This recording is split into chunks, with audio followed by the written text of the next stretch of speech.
बोल जयकारा बोल मेरे श्री गुरु महाराज की जय। सौभाग्यशाली गुरुमुखो, जगतारण प्रभु जी ने वहाँ से एक रात के लिए गैलगरी के लिए प्रस्थान किया। वहाँ के भक्तों को भक्ति की निधि प्रदान कर वैकुंठ की धरती के भाग्य जगाए। प्रेमी भक्तों ने अपने घरों में ही सुंदर मंदिर बनाकर श्री परमहंस विराजमान किए हुए थे।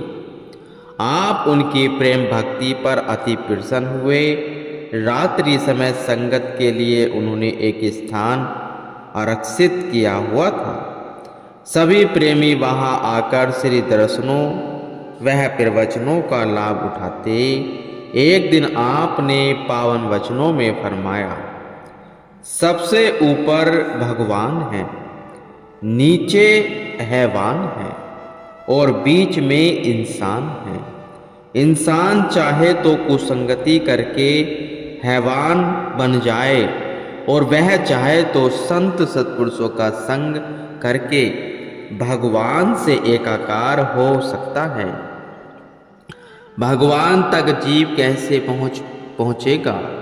जो शरीर व इंद्रियों के सुख भोगों को छोड़कर अपने चित्त को नाम से लगाएगा, वही इंसान भगवान तक पहुंच पाएगा। यह काम सत्पुरुषों की चरण शरण ग्रहण किए बिना नहीं हो सकता। इसलिए वही बड़भागी है जिन्होंने सत्संगति अपनाई और सत्पुरुषों से नाता जोड़ा। वहाँ के एक भक्त जी ने अपने हृदय के उद्गार प्रकट करते हुए कहा, जैसे रेगिस्तान में मानव बिन छाया और बिन पानी के तड़पता है, ऐसे ही जिज्ञासु भी सत्पुरुषों की संगति के बिना काम क्रोध की अग्नि में जलते रहते हैं। रेगिस्तान में जैसे किसी को जल वह छाया मिल जाए तो उसका तन मन खिल उठता है, ऐसे ही सद्गुरु का दीदार पाकर सेवकों के हृदय में खुशी की बहार छा गई। वैकुंठ की यह नगरी माया नगरी कहलाती है, जो विन आग के जलती है और विन दांतों के खाती है। लेकिन सच पूछो तो ये हमारे अहोभाग्य हैं जो जगत के स्वामी दयानिधि अंतर्यामी प्रभु जी ने हमारे दुखों का निवारण करने के लिए भारत से आकर यहाँ कृपा फरमाई। सत्पुरुषों का सान्ध्य पाकर हमें माया के रेगिस्तान में शीतल सुखद छाया मिल गई है। तपते हृदय शीतल शांत हो गए हैं। हमारे श्री चरणों में यह विनती है कि श्री प्रभु जी हर वर्ष यहाँ कृपा फरमाकर हमें अपने दिव्य व मनोहारी दर्शनों से कृतार्थ किया करें। उसकी विनती सुनकर आपने मुस्कुराते हुए ये श्री वचन फरमाए, जैसे हम 7 समुंदर पार कर यहाँ पर आए हैं, ऐसे ही अब तुम हमारे पास इंडिया आओ। अपनी आँखों से सचखंड के श्री आनंदपुर में दर्शन पाओ। श्री आनंदपुर दरबार तीनों लोकों से न्यारा है, लासानी दरबार है, जहाँ निरंतर सुख शांति के झरने बहते हैं। सबने मिलकर विनती की, आप केवल 7 समुद्र पार करके ही नहीं आए, आप तो दूरधाम से श्री आनंदपुर और श्री आनंदपुर से वैकुंठ में पधारे हैं। हम श्री आनंदपुर पावन तीर्थ धाम के दर्शन करने अवश्य आएंगे और वहाँ की चरण रज अपने मस्तक पर लगाकर धन्य भाग्य मनाएंगे। इस प्रकार उन्हें श्री आनंदपुर दरबार की महिमा से अवगत करवाकर सब में प्रेम भक्ति का संचार करके आप 19 सितंबर को टोरंटो में वापस आ गए। टोरंटो आश्रम में फिर से खुशहाली छा गई। खुशियाँ भरा मंगलकारी दिन 20 सितंबर श्री प्रभु जी का शुभ अवतरण दिवस झूम झामता हुआ आ पहुँचा, जिसकी सब बहुत उत्सुकता से प्रतीक्षा कर रहे थे। सब और नया रंग, नई उमंग, नई बहारें छा गई। खुशियों का यह पैगाम पाकर हर प्रेमी का मन प्रसन्न हो उठा। देश विदेश के कोने कोने से मुबारकों की झड़ी लग गई। महाप्रभु जी ने सबको 15 मिनट भजन अभ्यास की श्री आज्ञा फरमाई। छोटे बच्चों ने इस उपलक्ष्य में शुभ अवतरण दिवस के भजन गाए और भक्ति भाव से परिपूर्ण नाटिकाएं प्रस्तुत की। जिधर देखो सब और खुशियां ही खुशियां बरस रही थी। हर चेहरे पर एक अद्भुत रौनक बहार थी। सब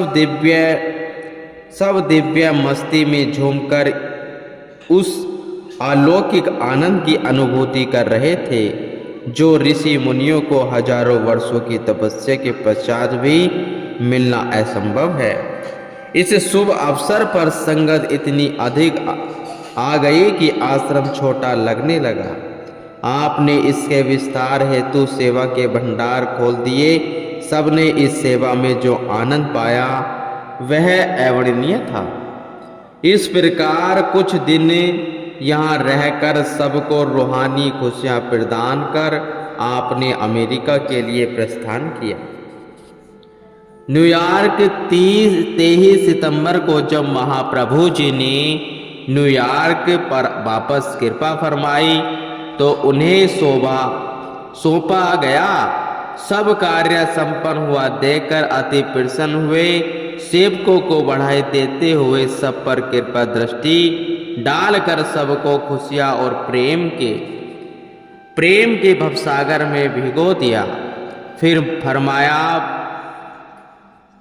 परसों श्री मंदिर का उद्घाटन करना है। उसके लिए श्री छवियां विराजमान करने के लिए अति शीघ्र ही एक सुंदर सिंहासन तैयार करना है। उधर श्री प्रभु जी की आज्ञा हुई और इधर सेवकों ने रात दिन एक कर दिया और 24 घंटे अंदर अंदर अति सुंदर सिंहासन बनाकर श्री मंदिर में स्थापित कर दिया। 25 सितंबर को महाप्रभु जी ने उस भव्य सिंहासन पर श्री परमहंसों की अति मनोहारी प्रतिमाओं को निज कर कमलों से विराजमान किया। हार पीताम्बर पहनाए, केसर तिलक लगाया। सब ओर से जय जयकारों की ध्वनि गूंजने लगी। श्री आरती पूजा के कार्यक्रम के पश्चात श्री वचन हुए। महापुरुषों ने कहा है कि इंसान को मालिक की भक्ति में सदैव होशियार रहना चाहिए, सतर्क रहना चाहिए। तनु धनु स्वमेपे सुख दियो अरु जिहानी के धाम। कहो नानक सुने हो रे मना सिमरन कहे न राम। जिस मालिक ने जीव को मनुष्य तन दिया, धन पदार्थ भी दिए, रहने को मकान दिया, सब सुख सामग्री के सामान दिए, तो फिर उसका क्या फर्ज हो जाता है कि वह मालिक की भक्ति, वह नाम को कि कभी भी दिल से न भुलाए, उसे हर वक्त याद रखे। यही भक्ति की शिक्षा है। कोई लंबा चौड़ा रास्ता नहीं है, पेचीदा उनके लिए होता है जो इस पर नहीं चलते। कहते हैं हिम्मते मर्दा मदद ए खुदा। अगर हिम्मत हो तो, मुस्तकिल इरादा हो तो क्या हल नहीं हो सकता। जब इंसान सीधे रास्ते से चलता है तो मार्ग आसान हो जाता है। ऊपर से उसको गाइड मिल जाए तो उसका मंजिल मकसूद तक पहुंचना बिल्कुल सरल हो जाता है। इसी तरह जिसे संतों की रहनुमाई मिल गई, वे आसानी से अपनी मंजिल तय करके अपने लक्ष्य तक पहुंच जाते हैं। आज की घड़ी खुश नसीब घड़ी है जो ऐसा सुंदर सहयोग मिला है। अमेरिका वालों को हमने यह लोक परलोक का गिफ्ट प्रदान किया है। यह आम संसारी गिफ्ट नहीं जो कि क्षणभंगुर होते हैं, बल्कि यह ऐसा अनमोल गिफ्ट है जो भव से पार ले जाने वाला है। जो भी इस मंदिर में आकर श्री आरती पूजा वह भजन अभ्यास करेगा, वह मोह माया के बंधनों से आजाद होकर सहज में ही सच्चे सुख वह आनंद को पाए जाएगा। इस रूहानी गिफ्ट को पाकर अमेरिका वासी धन्य हो गए। करुणा निधान प्रभु जी ने अपनी असीम कृपा से महामायावी नगरी में वे नाम का डंका बजाकर अपनी बिछड़ी हुई रूहों को अपने संग मिला लिया और सत्पुरुषों के इस महान उपकार का बदला चुकाना जीव के सामर्थ्य की बात नहीं है। आश्रम के पीछे एक बहुत बड़ा लॉन था जो वीरान पड़ा था। श्री सद्गुरु दाता दयाल जी की जब उस पर दृष्टि पड़ी तो उसे आबाद करने की मौज उठी।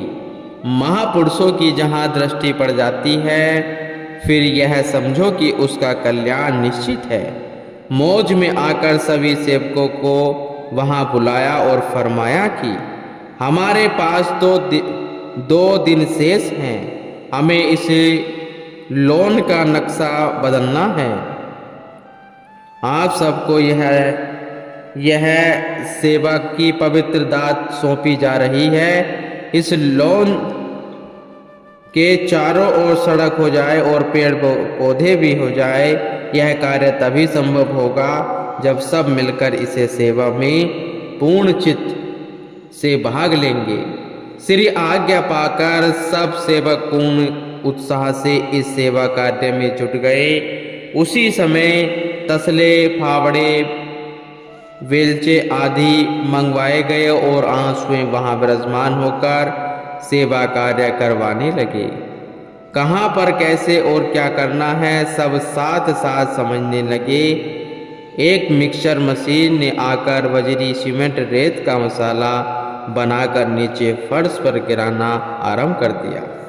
सेवकों ने इसे ट्रॉलियों में भरकर उससे शाम तक सड़क तैयार कर दी। आसपास के लोग यह कौतुक देखकर हैरान हो रहे थे। अगले दिन भक्तों से वहाँ की नर्सरी से बहुत सारे पेड़ पौधे मंगवाए।